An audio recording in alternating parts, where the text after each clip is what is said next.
Hi, everyone. Welcome back to Quaternity Live. I am Priyanka, as some of you may remember. That's my bad, sorry. I'm Priyanka, as some of you may remember. Apologies for the technical glitch. And I am joined by Shreyas, who, after a very long time, is back on my side of the world. So I'm very excited about this. How are you? Doing well, a little jet lagged and a little tired, but energized by sort of the tournament and this final. Nice. Yeah, it's super, super exciting because the Spain tournament, as all of y'all know, has been going on for like the last week. And we lassoed Shreyas and dragged him back to get him back on the to get him back on our commentating team. You're a popular guest, my dude. I hope you know. I appreciate that. I mean, it's always really fun. Even the last tournament, the Daria Noor tournament was really fun. So sort of excited for the game we have in store today. Yeah, yeah. Sweet. So I think from what I understand, we have four teams up in the final, which obviously because it's four players, nice Priyanka. But essentially we have Puzzleicious people, I think Gambitos y Gambitas, Kaiser Schmarrn, which is a German word, and I apologize to all of you if I said that incorrectly, and El Cuadrado Mágico. But we basically have Anael and Clara, Mario, Killian, and Pablo and Jorge in the final. And I think they've already started if we want to switch over and start seeing what they're doing.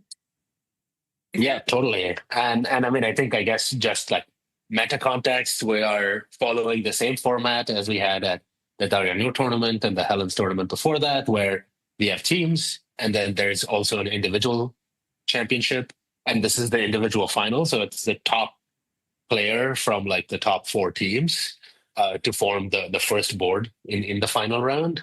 And the in first place is Anna coming into this game is Anna and Clara on the individual team, and their team, the Puzzleicious team, is also the top team, right?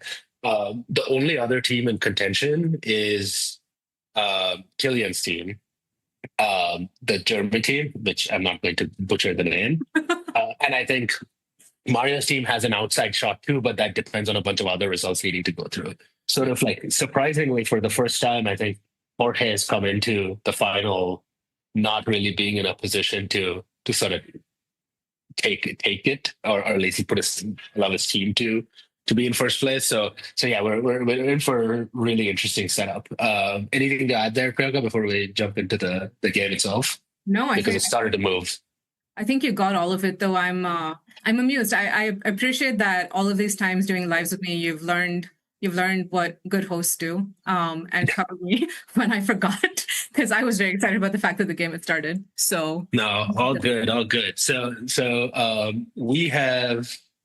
we're right now got this like exceptionally crystal clear stream off the board, and it looks like our AV has like stepped up since the Dario tournament. Though we do have Luis who's helping us on the ground with the study board shortly. Um, we've passed the opening position already, which actually was like pretty cagey. I think there were a good like 30 moves in the beginning where people were sort of dancing around, getting their set up. But it looks like they're starting to move. kind of predictably, Mario on white. Like white sacrificed a horse to take out the central pawn and weaken the defense of green. Yeah, Green, of course, is Anael and Clara who are in first place. And so from like the team perspective, both for the German team and for the Gambitos team, which is who Mario represents here, uh, their incentive is to make sure that green gets no points, right? yeah, And so it sort of makes sense that one of them jumped, in this case white, in order to sort of weaken the defense. yeah, yeah, yeah. Absolutely. I had a moment there where I thought White had already hung their queen, because of the whole extra queen that everyone has, and I was like, that is a Right. lot to have missed. Um, No, it was sort of the more standard move of yeah, pushing the horse up, threatening the central pawn, and then taking it. Interestingly, it looks like green is actually comfortable not holding down that central square. On let's see, on this board, it is on JK I4 Yeah, yeah, on the video stream, right?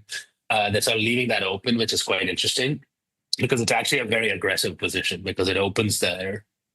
Like if they were to block that with either the bishop or the knight, yeah. it keeps the castle line is not open, right? But like right now, their castle line is open on the fourth rank, Yeah. bearing down on white, and so like this is like a very aggressive response, I would say, from an island Clara in green. For sure.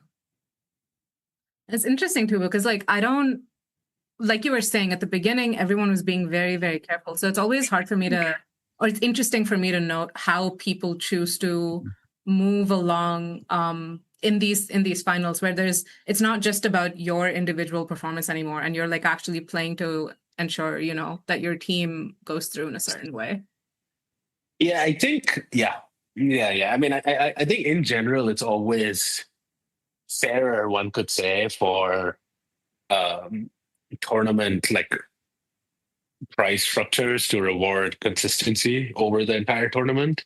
Yeah. And so, you know, like versus like a knockout situation, right? Where once you make it to the final, like the final is the only thing that matters. And so I definitely think the fact that we have the team structure and the team standings provides a tremendous incentive for people to behave in ways that may not happen in singular games. And so like really it is possible for black and white in this case to potentially still come for their teams to come in first place, even if they get no points, as long as green gets no points here. Yeah. And so like the main thing for them, like it potentially more important for them to make sure that the net points between them and green is zero or positive to them, versus them getting a point, but you know, green ending up with 3 or something like that. So, or 2, I guess.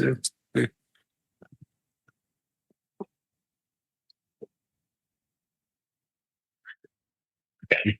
It does look like we're back to a KG setup though, where people, That's what I was thinking. where people are dancing about a bit. Probing defenses. I think in general, teams are pretty worried about being overexposed. I think never mind. Again, I think that is a checkmate, is it not? Yeah, that is a checkmate. Yeah. Oh my God. That's definitely tough in the final. Super strong. It looks like I think black was just unfortunately just had a lapse in concentration there, and it happens to the best of us. Leads to a super interesting setup now though, because with that sort of early exit from black, white has an entirely untouched second army. Yeah. And red and green really need to be in a position where they form an implicit alliance for a while. Note that both red and green with Anil and Jorge are exceptionally experienced players. So it's going to be really interesting to see how they sort of take down this situation, because they're both also going to be wary of each other, given they've played against each other for so many times. Correct me if I'm wrong, but someone once told me that it is easier to checkmate to your left. Is that true? I don't know whether that's exactly true. It's more like it's safer to attack to the left because you're less likely to give away a checkmate because that person gets to move immediately after you. Ah, understood. Okay. Right? So if you attack to your right, then there are 2 other people who get to move it, so you can sort of like mistakenly give away a checkmate. So I was asking because I was like, if in fact it was true, and I mean, I think it's still him being white getting black's army is actually incredibly beneficial trying to get green out of the running. Totally. The complexity though is going across the diagonal is tough. You can see green and red advancing quickly. I believe that green entered to take a pawn. Red took a horse. So the both the white horses are off the board. Yep. And like sort of the center is getting threatened. In return, white actually attacked with a black pawn to try to like progress into green. Yeah. But honestly, like they're in a tricky position, right? Because if you look at red here, red is was attacking their horse. They Yeah. can't Yeah. have not the horse, the castle. They couldn't Yeah. have the pawn open up because the castle is also like backing up the pawn, and so like it would just lead to like a very very scary situation on that side. Yeah. The real question for white is can they get their pieces that are on the other side of the board back to help in defense? And if they're able to pull back a couple of pieces, Yeah. they're going to be in good shape, right?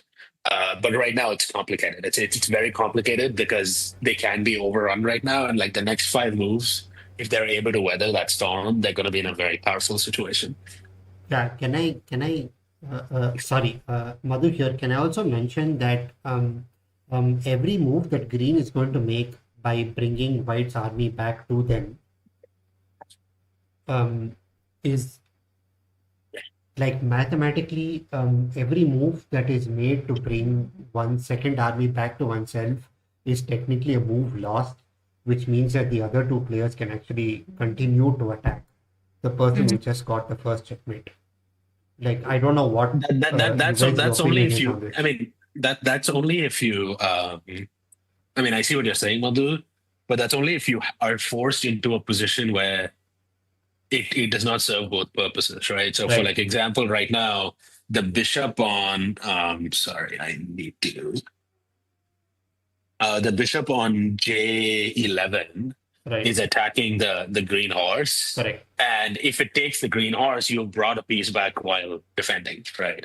And so like the question is can they line up enough of those kinds of synergies? Whereas the previous move that they were forced to make was to move the black horse out of the way from H9 to I7, which was I7. effectively a waiting move, right?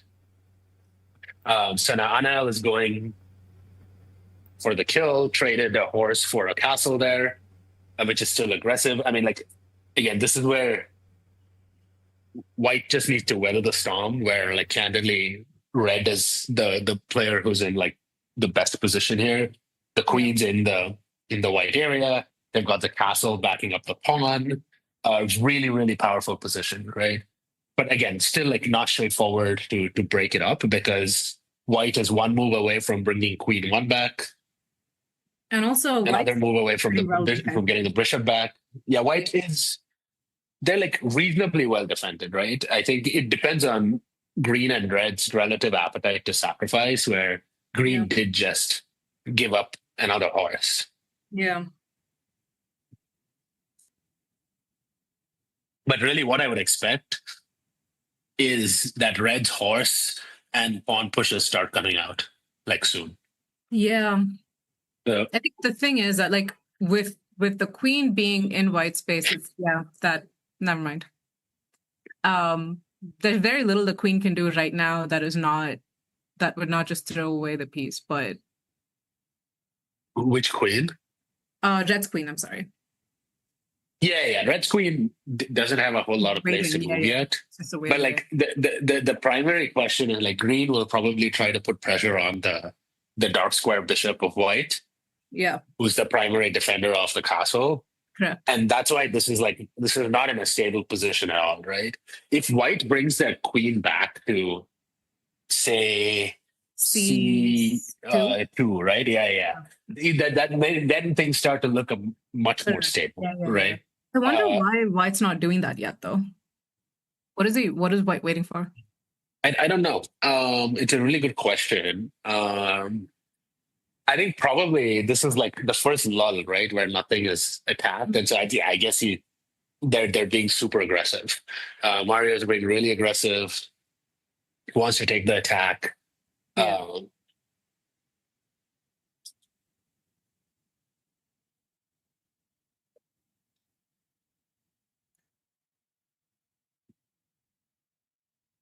Okay. Interesting. Okay, so Pablo's having. So yeah, this is like as I was sharing. Oh, wait, what happened? I don't understand. Do you know what happened there? It was Green's move. Why did Green take it back? I don't know. Because I thought the last move was by white, which was pushing the It pawn to was, yeah, this was the J7, pawn right? move. Yeah. That's what I saw too. And I mean, it looked like green was taking the pawn in order to put pressure on the bishop, which is what I was sharing earlier as like an Yeah. expected line of attack. But yeah, I'm not sure what exactly happened there. I'm trying to see if I can like the camera's frame rate is messing up with the clock. So I think it's white's turn based on this. Yes. Yes, it is white's turn. Yeah. But I thought white just played Um, by pushing the pawn. I thought so too. Did I miss that? Okay. Yeah, that's what I saw too. I don't. Okay. Odd. All right. Do we have? Oh, I see. No, I Okay. see. No, I understand. It's red's turn, and now Red's it's green's turn, turn. Okay. okay. So green played ahead of red. So green probably got a warning there. Usually you can only screw up like that once, and then go out a turn. And So what they've happened? got to be careful. Yeah, I mean, this is the issue, right? Now they're like both bearing down on this bishop, Yeah. and it's super complicated for white, which is why I'm like just surprised that they didn't bring the queen back Yeah. in the previous turn, because now they can't take the red's bishop, because if they take the red bishop with the dark square bishop, the castle's hanging, and the castle's hanging in a way where if the red queen takes the castle, they're in check. At the same time, the one option at the same time they can't move the bishop back either to like B2 and continue to protect the castle, Mhm. because then they would put their king in check, right? And so in practice here, the like, and let's say they did something else where they just moved the queen back to C2 to defend. The castle is still hanging right now because the dark square bishop is pinned, and so it actually cannot take the queen back if the queen takes the castle, right? And so this is like an incredibly hairy situation, where it might be that taking the bishop is actually the best call. I'm not sure. Might be that taking the bishop, losing the castle at this point is like the best call. Yeah, but you mean taking the bishop with the castle on B4, correct? Oh, that's an interesting option. You can't take I think you cannot take the castle with the bishop, because I think you take the castle with the bishop with the castle. Sorry, I think queen takes white, like dark square bishop might be checkmate. Yeah. Right now, okay, no, it's not checkmate because there's like one square available, right? Which would be A2, but like it's like a very, very, very shady position to be in. It's not. Okay. So I'm saying take the red With the bishop bishop, with the white bishop. But he didn't do that. And He moved the pawn again on his turn. Is he not? I think no. I think what he's hoping for is he knows that whoever gets, like, red is in a position to get the checkmate, right? And so he's hoping that at some point green stops playing for red, right? Now the challenge here is that if he were attacking red, it might be easy for green to switch the momentum to red, but he's actually attacking green. Correct. Because he's got his queen and castle lined up against green, and so like it's kind of difficult for green to trust white, and so this is a very it's a very tricky gamble that white is playing, where they're like basically he's saying that he's not going to defend, and as a result he's trying to basically force them to confront with the reality that they're actually not fully allied, right? Because they cannot. Oh, that's so interesting. Because the other thing is that, like, if green puts or tries putting white in check, then they have, like, there's more going. I mean, I'm not saying white has a checkmate, but like, I think he's also keeping that option open, it seems like, almost. White, I mean, but like white's in check from red though, right? Yeah, I know. I meant with the green situation, like in terms of. Yeah, I don't know. I think the pawn push from the previous position was supposed to be a indication to green that he's not being aggressive, because he could have been much more aggressive. Okay. He could have put green in check, for example. He could have taken the Yeah. the J pawn, put him in check. He could have like done all sorts of things. But I think specifically he's trying to show that he's not being aggressive by doing like a benign pawn move. Okay. The issue right now is like for green needs to make sure they don't give away the checkmate to red, because if that happens, then green's lost, right? Yeah. And then I wonder if like that's also what he's working for, is like is using that to play for time and figuring out how he can advance an attack in them trying to figure out how to mate without giving it to the other person. Who's closer though with green and red To what? to mating white? Oh, red is obviously in a much better position. Red has so many more pieces to play. This is the problem, right? This is why the inversion is an issue. If white pieces were set up to be able to attack red instead of green, this entire gambit would just like click a lot better. Yeah.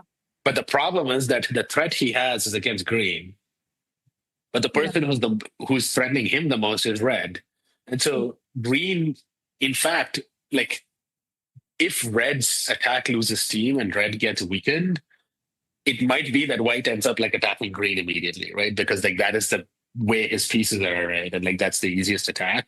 And so it's like a very difficult situation for green to navigate in terms of what to do.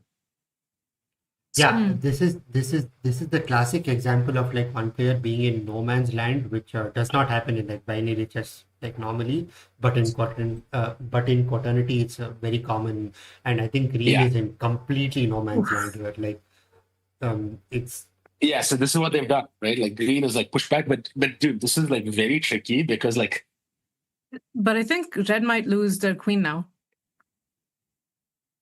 Because how's red going to lose a queen?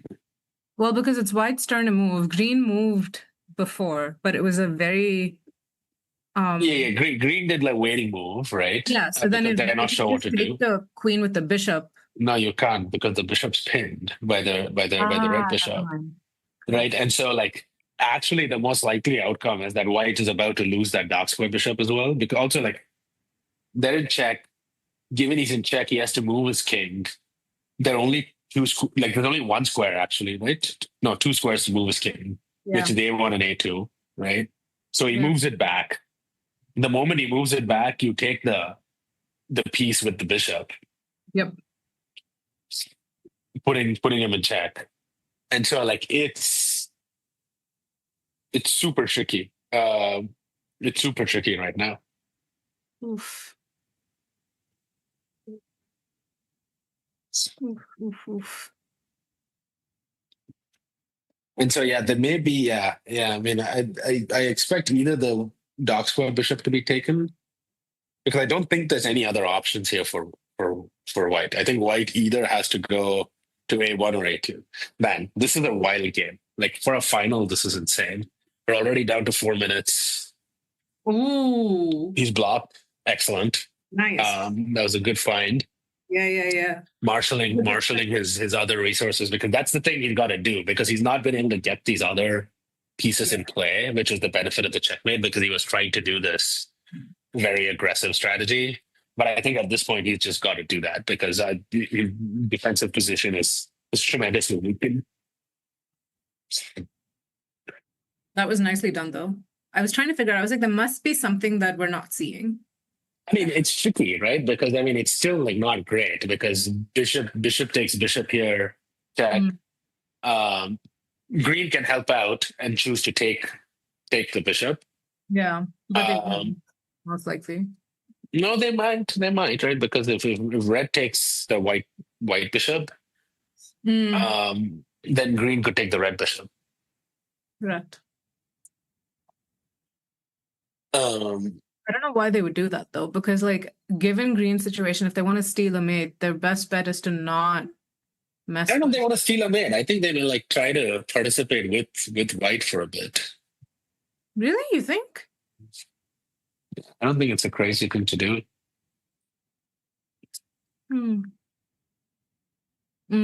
Okay. Interesting move by Jorge.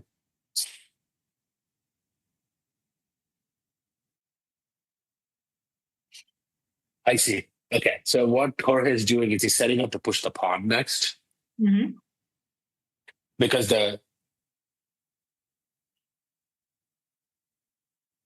it's still odd though. See, because even if he pushes the pawn next, the problem is that the red bishop is hanging. Yeah. So I wonder why he decided to sack the bishop. Because he could have at least traded it off for material. But now he's Yeah. just going to lose it. Right? I'm not missing. No, I don't think you're missing anything there. Well, look, or maybe he thinks that the green horse. Yeah. Like I just don't think the green will take the light square bishop. I agree. But I mean, anything's possible. Actually, it's like very hard. And these players are super experienced, and so are not super predictable as a result. Well, also the other thing is that like that red bishop is protected by. Never mind. All right.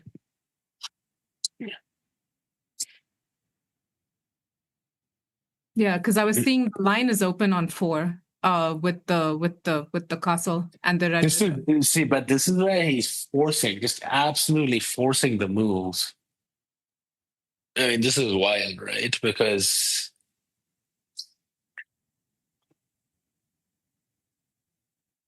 this is like a crazy situation. And because I mean, I think White might be forced to bring the queen back. Yeah. I'm not really sure because otherwise the next move, Red should take the green horse. Correct. Red should take the green horse, put White in check. White can only basically go to either A1. It can go to A2. You can also go to A3, actually, right? Yes, correct. Yeah. But it's like there is no way to avoid mate, I think, after that. Yeah. Or if like in that position, right? But if he brings the white queen back, like the defensive position is dramatically strengthened. And I think actually White will be able to survive for a while. Yeah. So I'm pretty curious to see what White ends up doing here. Oh my God. I genuinely don't understand in this case what White is going for. So fascinating.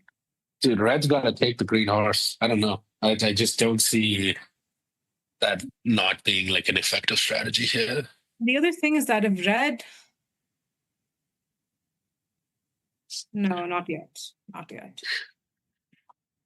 Because Green's not at like imminent risk because Green has done a great job pulling the bishop back to sit in front of the king. And like I don't know what the point of taking it with the pawn was. Yeah, see, this is just an incredibly strong position for White. Where now I wonder what Green does because like I guess I mean one thing that Green could do here is sack the castle. Right? See, this is the really tricky thing. He could sack the castle, take the bishop, but then he leaves his queen hanging. And so, he chose to equalize the material there. And I think in practice here, depending on what White does, it's like between 1 and 3 moves away from checkmate, I think. Yeah. Which is like insane because White was so unbelievably strong. I really wonder why he didn't bring his queen back. There were so many points at which he could have done it. Yeah. So, I mean, I think that the interesting thing is I think the best move here is for sure A3, right? Yeah. A2 is a instant checkmate. Yep. And so once he does A3, the question is how does White attack? And I think that he can move the queen up. Yeah. There's like one way to do it.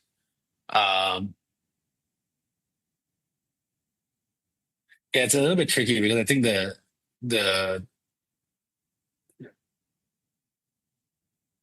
I think you move the queen up. Oh my God, dude, that's crazy. That's checkmate, right? Yeah, that's checkmate. Yeah. No? Oh. Yeah, that is checkmate. Yeah. I wonder why he did not do A3. Maybe he just didn't see it. I think A3 would have given him another shot because he would have had exactly. Yeah. Right? Because I think he would have had B4. You saw them pointing. right? Because I think you'd have had B4 as a spot. So Yep. um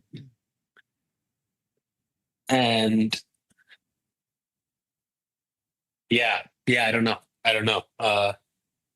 Perhaps it was just overwhelming because I mean, like, the thing is, I don't know how much time it would have bought him. Maybe like a couple more moves. I think this was sort of like a high roller poker game where he tried to bluff his opponents out into Yeah. like breaking the alliance, and unfortunately, it didn't work. Right? I mean, you gotta like admire the courage though, because it's a high risk, high reward play. Yeah. He could have ended up if he managed to break the psychology and have Green actually whole hog attack white, where Green instead stuck and attacked red. Yeah. Sorry, attacked white in the last instance and not red.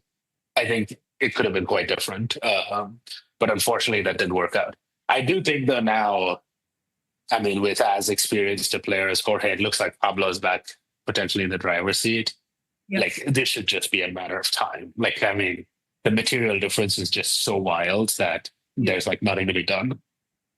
And this was such a ridiculously fast final. Like, I've never seen something move this quickly. Totally. I mean, yeah. I mean, I think the like unfortunate initial mate, which was unintended, I think that sort of just led to this like crazy acceleration. Very exciting, though. Very exciting. Can I also mention that, like, I think this final was 12 minutes plus 5 seconds increment, which Yes. is way shorter than most like normal tournaments, right? Like, I think the sprint tournament that we covered maybe last year was, 15 minutes plus. When we did the European clubs tournament at Helens, it was longer. So That was maybe, 20 plus 5, I think. yeah. So maybe like a shorter game is like causing more aggressive play. Like, do you guys think that's true or no? I don't know. I think part of it is true, but I also think that I wondered briefly if there was some of it was there was this sort of in that, like, because it was such a high pressure situation, there were certain moves that just felt like if I just do this, like, it'll be fine. And so that sort of makes you reticent to sort of think differently about it. I don't know if because 12 plus 5 is still a very like reasonable amount of time, I think, personally. Yeah, I'm skeptical. I mean, I personally am a big fan of the shorter game because I think, Yeah. classical game is of course longer, but for the purpose of like broadcast and stuff like that, I think it is more straightforward Yeah. in a slightly shorter game. I don't think this game is something you should read too much into, though, because the most important factor was that we had a checkmate like right after the opening, and that checkmate was sort of opportunistic, right? Ooh. Yeah, I mean, this is just like material trade-off. So like, there's a bishop and a castle, which has been sort of taken off the board. So at this point, Green basically has one queen and one castle left, right? And a bishop. Red still has two, yeah, and a bishop. Red still has two queens, even after trading one queen off. Yep. And has a bunch of other pieces. So yeah, I mean, I think Jorge is just going to methodically continue to trade down. Right now, is bearing down on the H2 pawn in order to put the green queen in check. And so, yeah, he's going to move up in order to protect it. Oh, don't do that. Really? Yeah.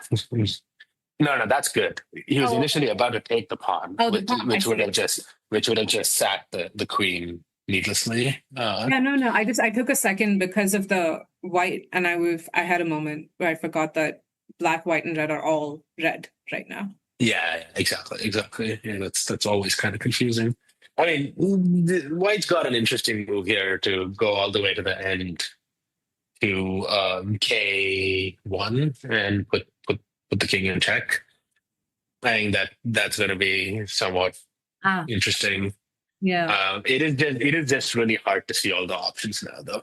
I mean, this is the point when Quaternity it's just difficult. The board's so big and there are so many pieces. There's just a lot of possibilities.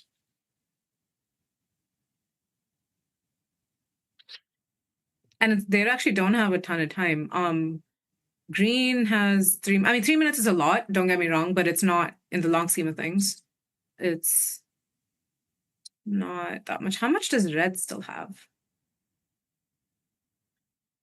Red, I think, has like 5.5, maybe. No, 3.5 too. Red also has 3.5. Okay. So they're actually fairly equally placed in that sense. Interesting move. Putting the pressure on. Red did not simplify. Okay, and I'll resigned.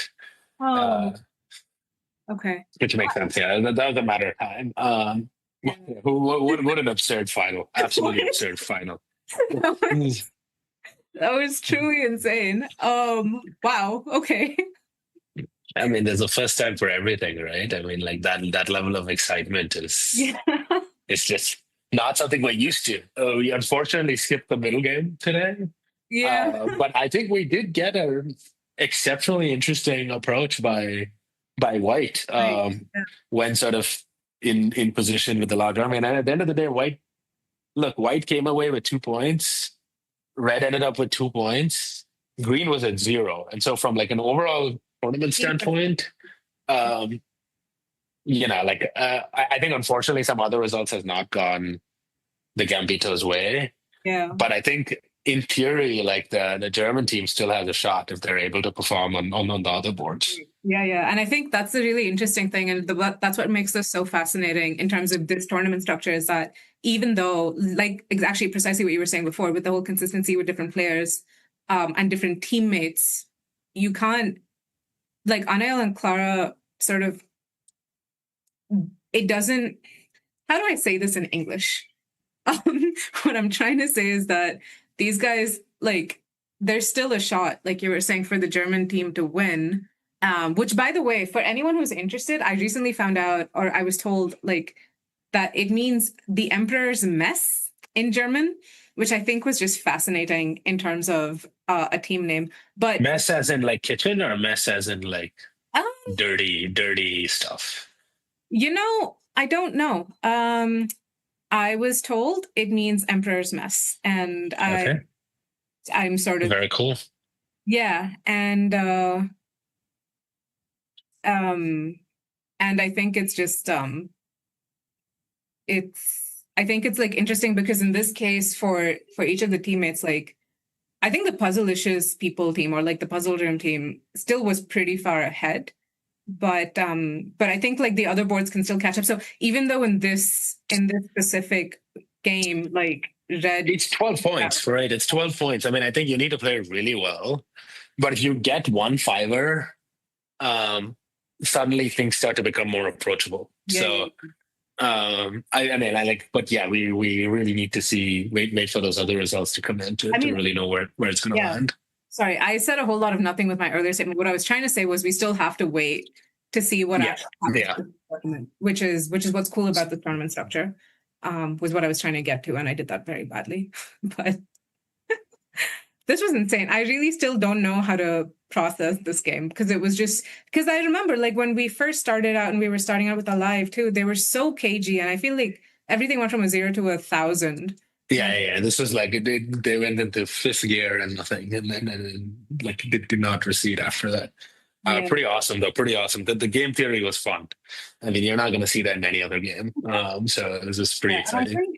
I think it's interesting too because in a way, I'm actually really impressed with how it was White's game in a very specific sense because of how differently they chose to approach what they were doing. I don't think I've ever seen that before. And I think it certainly helped to have you like talk through some of what you were seeing with it, but like it with full congrats to Red, obviously, because Red clearly played his game well. I mean, Jorge is a champion player for a reason, you know? Yeah. But I appreciated White. I think to go up against Anael and Jorge is not, and even Killian for that matter, is not a small thing. Totally. Mario's a very good player. I mean, Mario's a very, very good player. I've played against him many times. Gotcha. At Okay. the Arcos tournament last year. He's very good. So Nice. and also he is like a creative player, so it's not surprising that he came up with this pretty wacky strategy, right? I mean, and then that's interesting. Yeah. What a time. All right. I think that's really it from our end. Thanks guys for joining in. This was a fascinating live. And I think I'll be sitting with this one for a couple of minutes. But thanks, Shreyas, for joining. I do think I'm glad I had you here. I think you did justice to this game. This game was such a whirlwind, honestly. Always happy to be here. Super fun. Yeah, and for everybody else who wants to know how the tournament turns out, stay tuned to our Instagram where we'll be sharing more updates. And I guess we'll see you on Instagram. We'll see you on the board whenever y'all play. And thank you to everybody who actually stayed tuned through this tournament. It's been incredible. And as you can see, each time we have a tournament and we have a final, there's something so incredibly new and different and unique about how it goes. So clearly there's no such thing as predictability with this game, which I think is what makes it fun. But, yeah. Anyway, that's it from me. I'm really, truly, I mean, as a spectator, I'm still very brain fried from what just happened. I don't quite follow the speed of that. I really don't believe I've ever seen a game this fast. It's been a grand total of, I think, 40 minutes? Half an hour? Games are quick. I just think it's unexpected in a final, but it happens. Yeah. Anyway, thank you guys for joining. Stay tuned to Instagram for further results. We'll be live from Spain. And thanks, Shreyas, for joining us on Absolutely. YouTube. We'll be sure to bring you back as many times as possible. You're such a crowd pleaser. Got to give the people what they want. Hilarious. All right. Thanks, guys. All right. Bye, everyone. Thank you. Bye-bye.